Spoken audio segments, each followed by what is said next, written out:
Majumdar, so তার কাছেই চলে যাব তাদের এই অর্গানাইজেশন সম্পর্কে জানতে, যেহেতু হচ্ছে এটা এনভায়রনমেন্ট অ্যান্ড হচ্ছে চিলড্রেন রিলেটেড। সো তাদের এই সোশ্যাল অর্গানাইজেশন সম্পর্কে অবশ্যই জানবো এবং আপনাদের সবাইকে জানাবো। কেমন আছেন? আসসালামু আলাইকুম।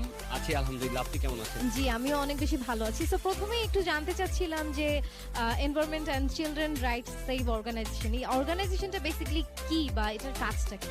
আচ্ছা, প্রথমত আপনাকে ধন্যবাদ জানাই আমাকে এবং আমার অর্গানাইজেশনকে এত সুন্দরভাবে পরিচিতি করে দেওয়ার জন্য। The pleasure is all mine.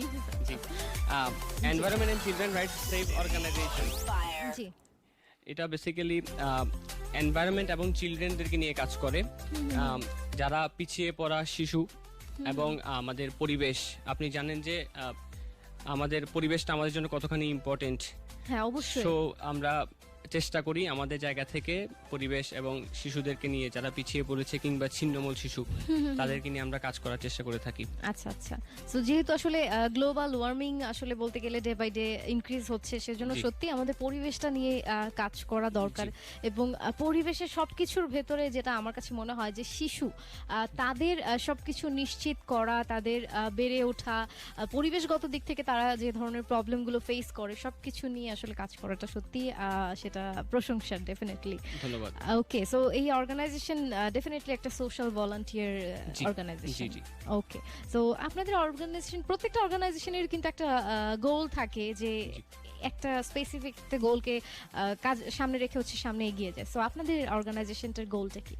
দেখুন, এখন শুধুমাত্র বাংলাদেশ যে এনভায়রনমেন্ট নিয়ে চিন্তিত কিংবা গ্লোবালাইজেশন নিয়ে চিন্তিত তা কিন্তু নয়। পুরো বিশ্বে কিন্তু আমরা এখন জলবায়ু পরিবর্তন সেটা নিয়ে চিন্তিত।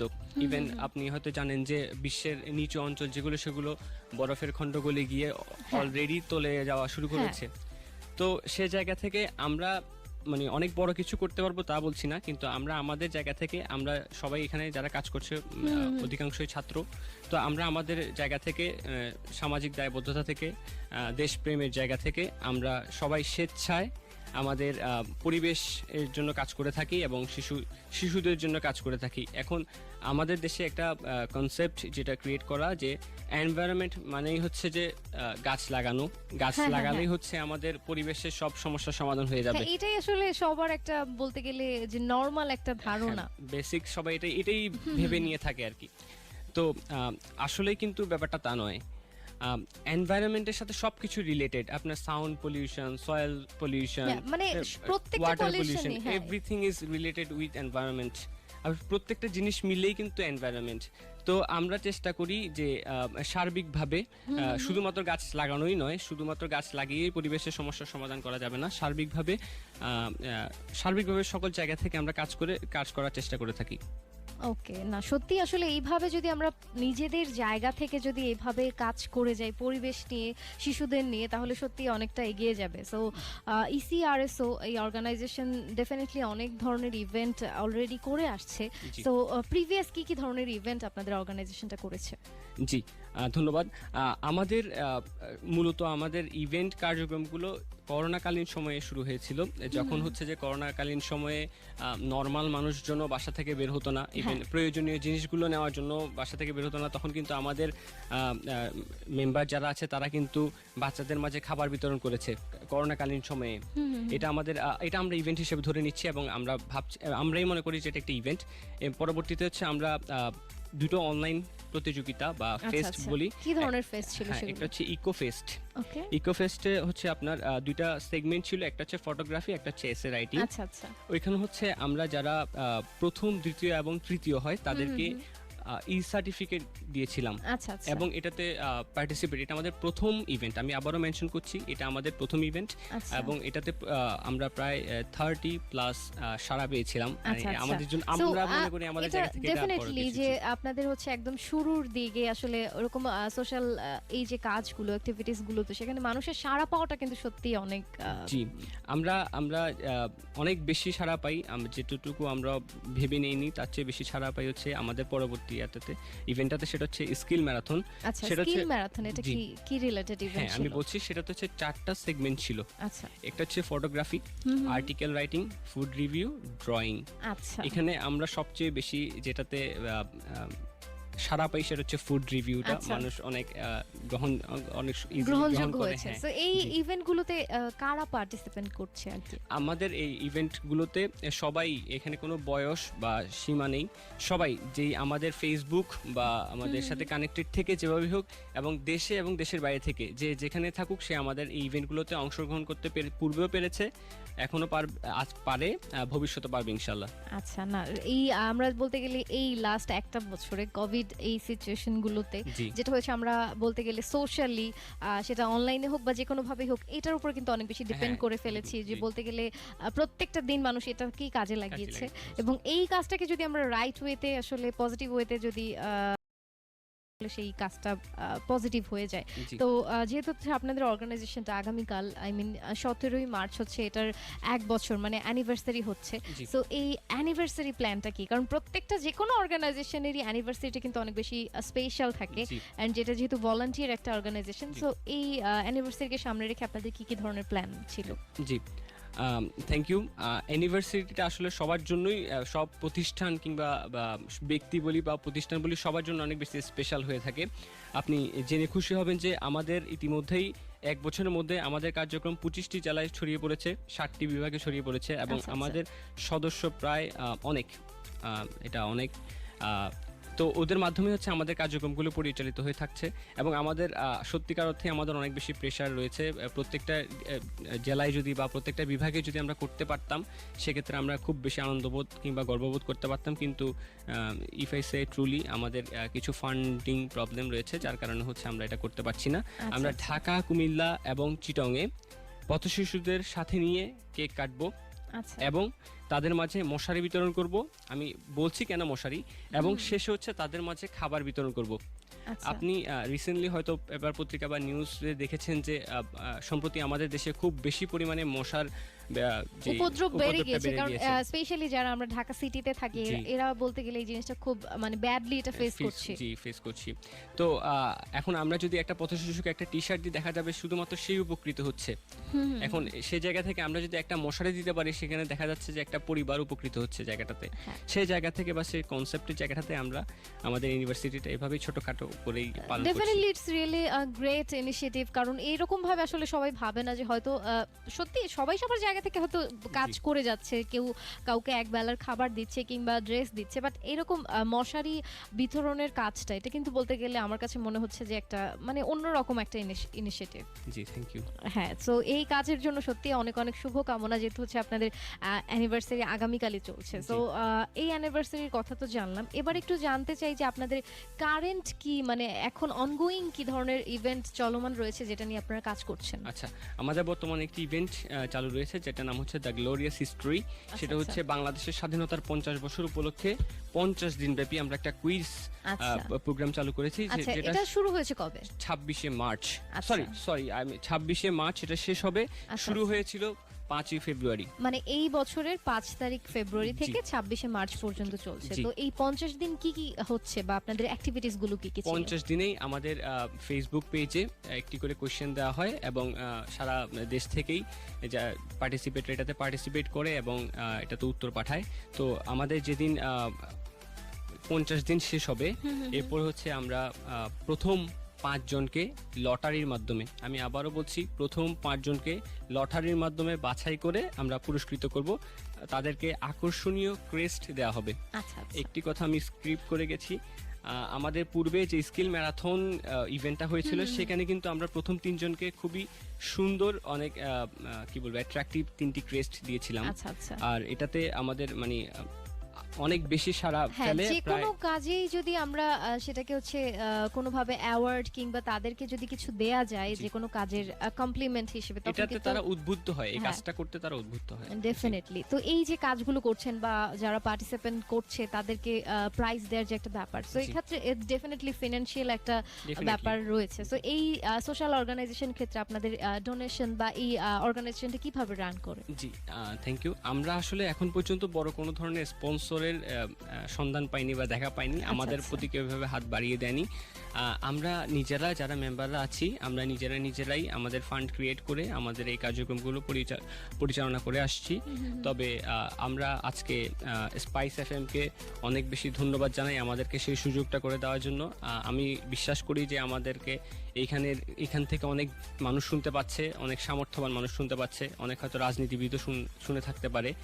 আসলে আমাদের দেশে এমন অনেক মানুষ আছে যার অনেক অর্থ পড়ে আছে, অলস অর্থ পড়ে আছে, কিন্তু সে হয়তো সত্যি এতটাই ব্যস্ত যে সে ভাবার সময়টা পাচ্ছে না। আমরা তাদের সেই জায়গাটা থেকে কাজ করতে চাই, আমরা তাদের সে দায়িত্বটা নিতে চাই স্বেচ্ছায়। আমরা চাই তারা আমাদের প্রতি সাহায্যের হাত বাড়িয়ে দিক, আমরা তাদের হয়ে সমাজের প্রতি আমাদের যে দায়িত্ব কর্তব্য তা আমরা সর্বোচ্চ চেষ্টা করব আমাদের জায়গা থেকে স্বচ্ছভাবে পালন করার। বা না, সত্যি আসলে এইভাবেই আমরা যে যার জায়গা থেকে যদি একটু এগিয়ে আসি, তাহলে এই সোসাইটিতে আমরা সবাই কিছুটা হলেও ব্যালেন্স করে আসলে চলতে পারবো। So environment and children rights save organization যেহেতু কাজ করে যাচ্ছে, এই যে এখান থেকেই আসলে প্রবলেমের কথাটা আসে যে কি কি ধরনের প্রবলেম আপনারা ফেস করেন কাজ করার সময়। বেসিক্যালি কি ধরনের প্রবলেম আমাদেরকে ফেস করতে হয়? আচ্ছা, ঠিক আছে। আসলে যখন রিসেন্টলি হচ্ছে আমরা একটা ইভেন্ট করেছিলাম, সেটা হচ্ছে যে প্লাস্টিক বোতল রিসাইকেল করে আমরা ঝুলন্ত বাগান, হ্যাঁ এটাকে ঝুলন্ত বাগান মানে ঝুলন্ত বাগানে তৈরি করেছিলাম। আমরা হচ্ছে প্রথমে কতগুলো ময়লা কিংবা ধরেন পরিত্যক্ত বোতল কালেক্ট করি, সেগুলোকে ধুয়ে মুছে পরিষ্কার করা হয়, এরপর এগুলোকে রং করা হয়। এরপর এগুলোকে, এই যে দেখেন প্লাস্টিকটা কিন্তু আমাদের পরিবেশের জন্য ক্ষতিকর, এটা আমাদের জন্য ক্ষতিকর। এটাকে কিভাবে আমরা কাজে লাগাতে পারি? এটাকে কাজে লাগিয়ে দেখা যাচ্ছে এটা কেউ পুড়িয়ে ফেলছে। আমাদের দেশে দেখা যায় যে প্রায় সময় পলিথিন বা প্লাস্টিক পণ্যগুলো একসাথে জড়ো করে পুড়িয়ে ফেলা হয়, যেটা কিন্তু আমাদের পরিবেশের জন্য খুবই ক্ষতিকর।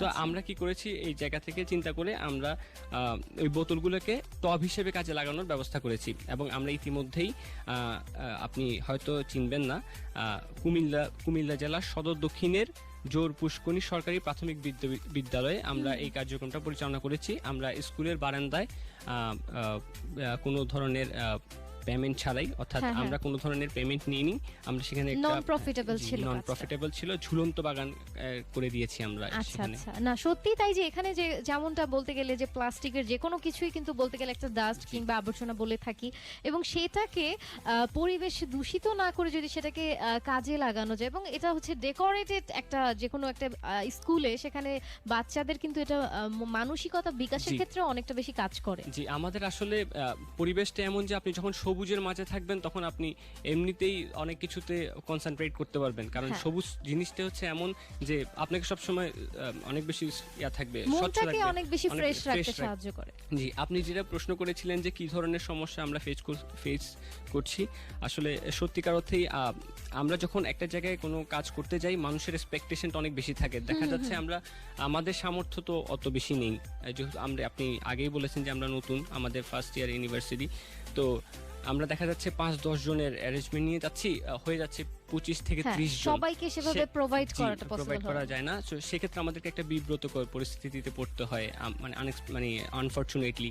তো এটা আমরা কাউকে বোঝাতেও পারি না, এটা হচ্ছে আমাদের জন্য বেসিক্যালি একটা প্রবলেম। এরপর হচ্ছে যে অনেকেই অনেক ধরনের মানে কেন যেন কাজ করতে দিতে চায় না, নার্ভাস ফিল করে জানি না। আমরা যখন বলি যে একটু ছাদ বাগান করেন কিংবা এই ধরনের আমরা যখন কথাগুলো বলি, তারা কেন জানি দিতে চায় না। এটা আসলে ইনডিফারেন্ট, আসলে আমরা উদাসীন থাকি যে কোনো এরকম ধরনের কোনো কাজের ক্ষেত্রে, যে এটা করে কি হবে বা এটার কোনো প্রফিট নেই বা কেন গুলো করতে যাব। আমরা এখন সবকিছুতেই প্রফিট খুঁজতে শুরু করেছি, দ্যাটস ওয়াই হচ্ছে সমস্যাটা।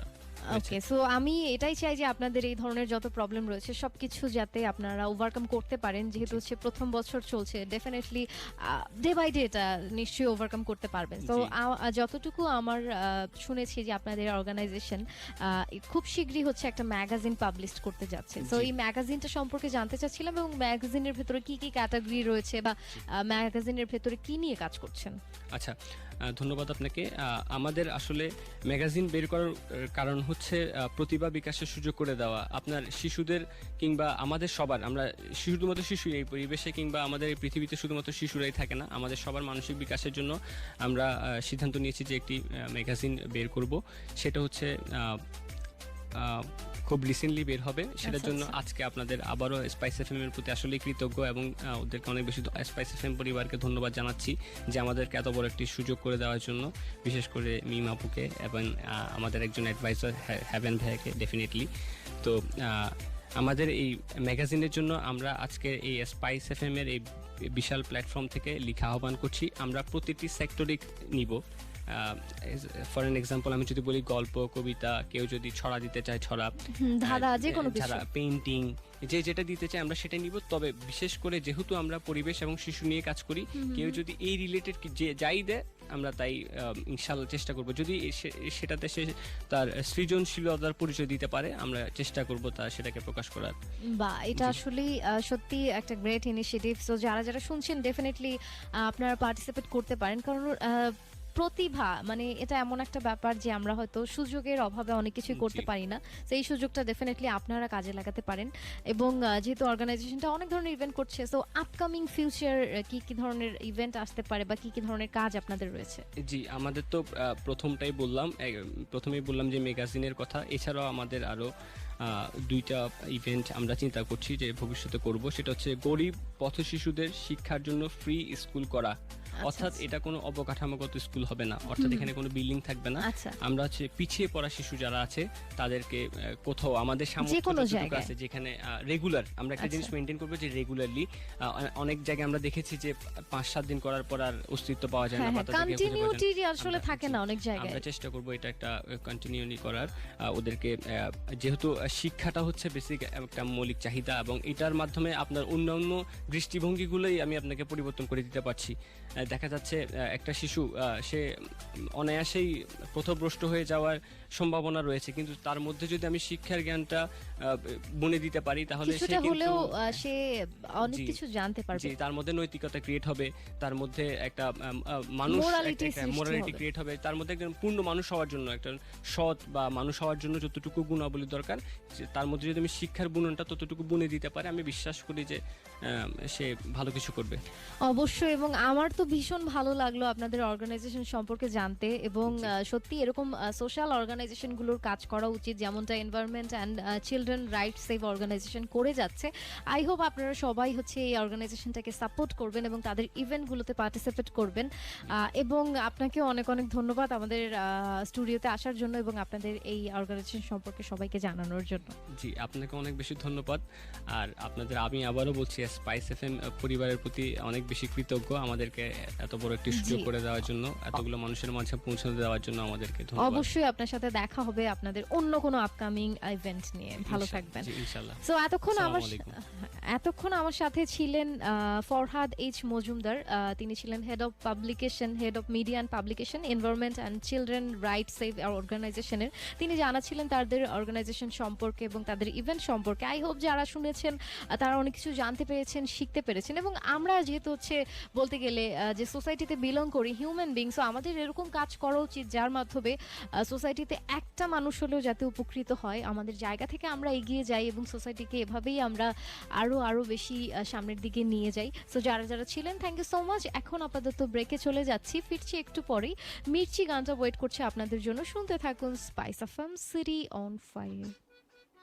मिर्ची हाँ मिर्ची मिर्ची मिर्ची